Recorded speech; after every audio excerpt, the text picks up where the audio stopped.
Since 2015, unprecedented movement has been sweeping court around the world. Groups of young plaintiffs, some as young as 7, are suing the government for the inaction on tackling climate change. For example, in the winter of 2018, 25 young Colombians, including indigenous youths, sued their government for failing to reduce deforestation in the Amazon and falling short of climate promises. This suit, as well as others, argued that destructive environmental policies put the plaintiffs' current and future lives at risk.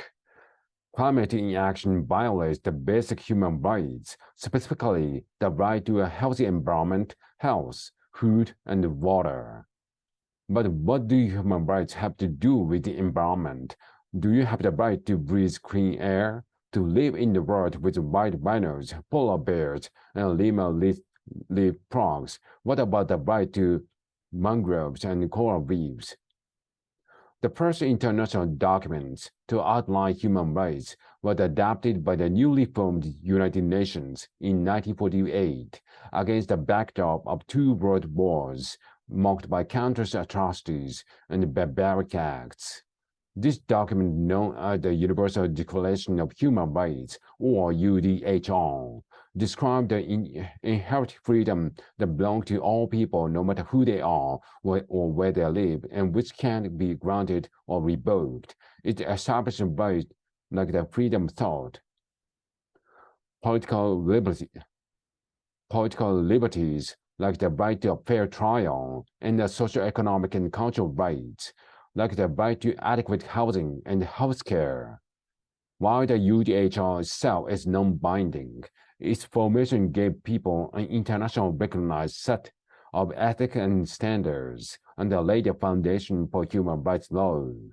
And since 1948, these liberties have been woven into international treaties, constitutions, and laws, meaning that countries have opted to uphold and protect them. As a result, countless individual human rights struggles and movements have been granted legitimacy and the legal basis for pursuing justice. The UDHR makes no mention of nature, biodiversity, or climate. These rights instead first took hold at the national level. Many countries within the global south, often influenced by indigenous laws and worldviews, incorporate the right to a healthy environment into their constitutions and regional treaties. Soon, human rights advocates were calling on the rest of the world and the United Nations to recognize the rights as well.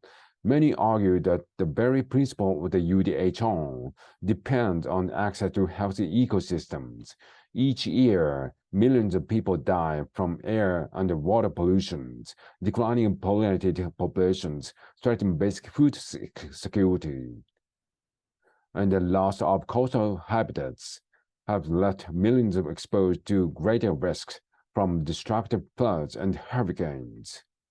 Protecting this right is more urgent now than ever before. Climate change is causing more frequent heat waves, longer droughts, and more destructive wildfires. With a rapid and significant change, the planet is at risk of mass extinction, which could wipe out a quarter of the world's biodiversity by 2100. Such losses to natural ecosystems would likely to have disastrous knock-off effects, further threatening food supplies, destroying livelihoods, and leaving humanity more vulnerable to disease. Thankfully, momentum is building. Today, over 150 countries and jurisdictions have enshrined the right to a healthy environment into national legislation. On April 5, 2018, the Colombian Supreme Court ruled in favor of young plaintiffs, finding the government was legally obliged to reduce deforestation greenhouse gas emissions in order to protect the right of present and future generations. This case and similar historic reigns by young This case and similar historic wins by young people in the court of the Netherlands, Germany, and the US has inspired others to take up the cause.